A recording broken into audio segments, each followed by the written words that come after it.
All right, this is the last video in my tribute to the guys who fell in Fallujah, and this one's going to be a little bit different, folks. So for those of you who roll your eyes and are sick of me soapboxing and just know how I go, feel free to swipe away right now. All right, because this is going to be a little bit different, but I'm gonna say some things in this video that are a little controversial and a little prickly. All right, so without any further ado, here we go. All right, so. November is usually a time for us Fallujah veterans where everything turns upside down, rips us apart from the inside, and our emotions run high, and we do and say a lot of things that are kind of hard to explain. We feel some kind of way about every little thing. We're just super edgy and touchy because just about every single day of November is marked with a memorial of someone that we know and love. Uh, and it's just a hard thing to explain. It's a hard thing to come to terms with. It's a hard thing to navigate and deal with. So when you add all the stresses of life and everything else on top of that, it becomes a very destructive time for us. So my intention with this series of videos was to start claiming November back and for it to no longer be a time where we're victimized by our history. And instead of it being something that serves as a detriment to us, it serves as something that is a source of gravity that grounds us and a source of inspiration and strength where we can grow from it and we can choose a different path, the better path. Because I refuse to believe that we survived this stuff, gentlemen, so we could come back and destroy our lives the way almost every single one of us has. Okay, you point me out to a guy, or excuse me, point out a guy that fought with us in Fallujah that hasn't ruined their life in one way, shape, or form, isn't in the throes of either falling into addiction, dealing with addiction, or recovering from addiction, who hasn't gone through how many career paths since then because they just can't find their way. How many relationships have been destroyed because of it? I mean, when you look at our quality of life, gentlemen, since we've gotten back, it's been, for the most part, not so good. Less than ideal at best. And why is that? Why do we decide to take our lives, the lives that were given to us and granted to us from coming through a scenario like that, and then just peddle it away on some sort of cheap thrill because we can't stand to bear the reality of who we had to become and the losses that we had to take in a scenario like Fallujah? Well, all due respect, gents, and I don't mean to come down on anybody who maybe is not deserving of this, but if the shoe fits, feel free to wear it. We did not survive that to come back and live how most of us have been living. And we all know it. We are not honoring our fallen brethren by living the way that we live. And for those of us who are doing something, we can probably do more. And there's a couple of us that are doing everything. We put everything on the line. And I'm not saying everybody's got to do how we do, but I'll bet we could do a lot more if we really get down to the weeds and think about it. So I always go back to this story. I don't know if it was an official order that came down or if it was just, I don't know, whatever happened, I got the word and was led to believe that they didn't want us leading stacks into the houses anymore because we'd lost so many NCOs, so many leadership positions inside of the platoon and inside of the company that there weren't that many non-commissioned officers left. And at the rate that we were dropping in Fallujah, the order came down in order to preserve any sort of a leadership structure within the company. The NCOs were no longer supposed to lead the stacks into the houses and around the corners. And I remember I struggled with that hard. And so did McDade. And whether y'all want to believe it or not, the love that McDade and I have for y'all, it runs deep, deeper than probably you could imagine.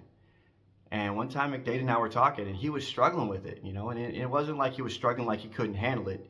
He was just trying to reason and make sense of it and find some kind of peace with this idea of sending you guys through the door before us.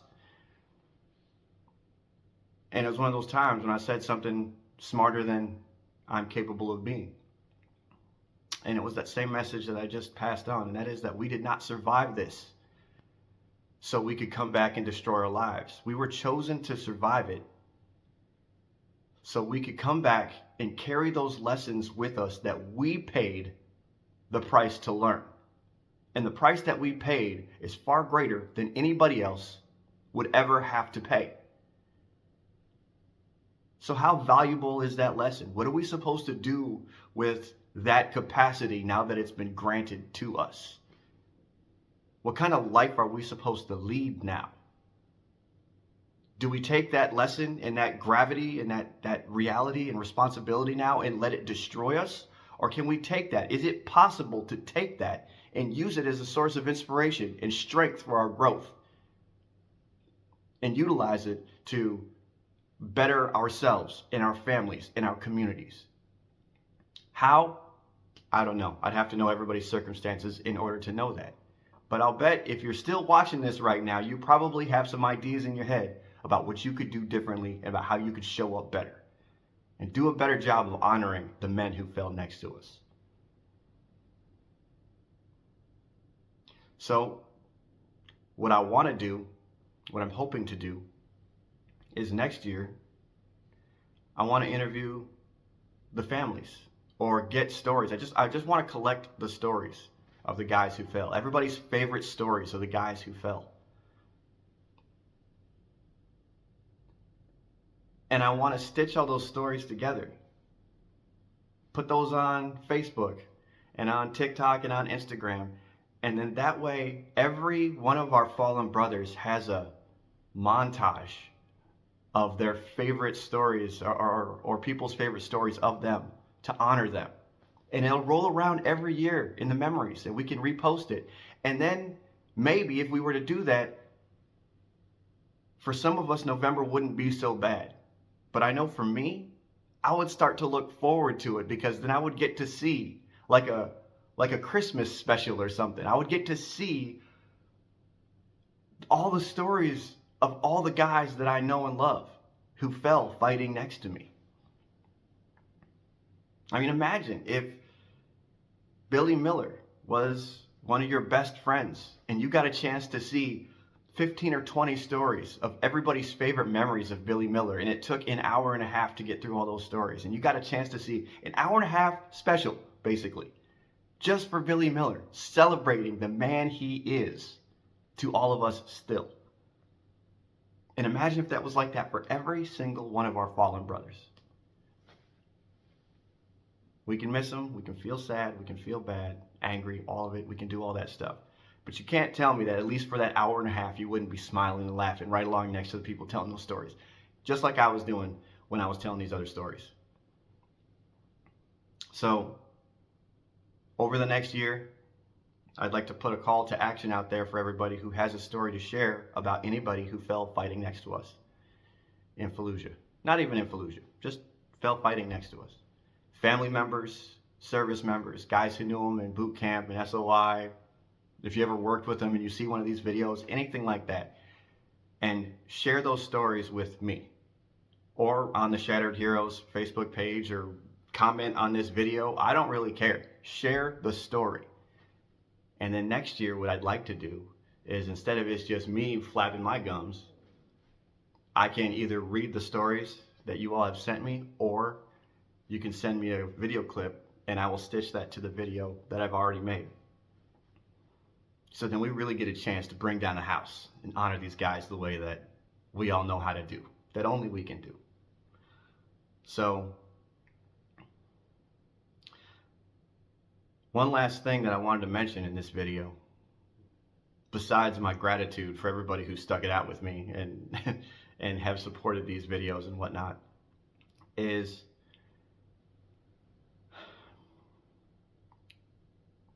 guys, our mission isn't done.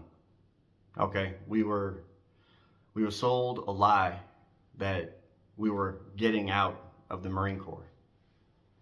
And I think all of us can probably understand that we never got out. We're not all of a sudden changed because we received a DD-214 and we took off our uniform and we went and joined a community. Okay, our fight is in a different manner now. Okay, our fight is against depression and against, what do you call that when you draw back into a little cave and you just live in your fortress of solitude? I don't know the word for it, but I think you know what I mean. We still have responsibilities to each other. Our community still exists where we hold each other accountable. And we say the things sometimes that other people can't say because we can say it in a way that nobody else can say it. The love that we have for each other is still there.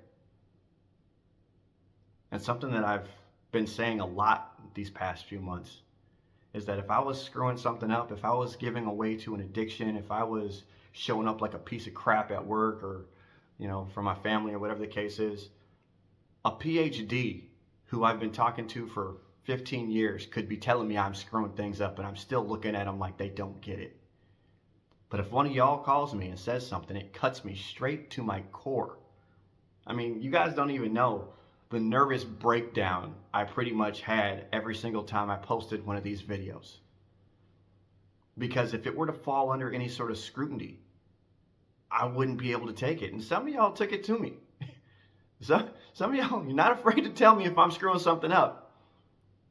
But if everybody else tells me I'm screwing something up, I dismiss it. But when you guys tell me I'm screwing something up, I'll chew on that forever. And if I'm messed up, I'm going to fix it. And I know it's very similar for many of us out there. So, stay tuned. I got some crazy things coming down the pipeline, some exciting things coming down the pipeline for those of you guys who are still interested in what I'm doing and what I'm up to.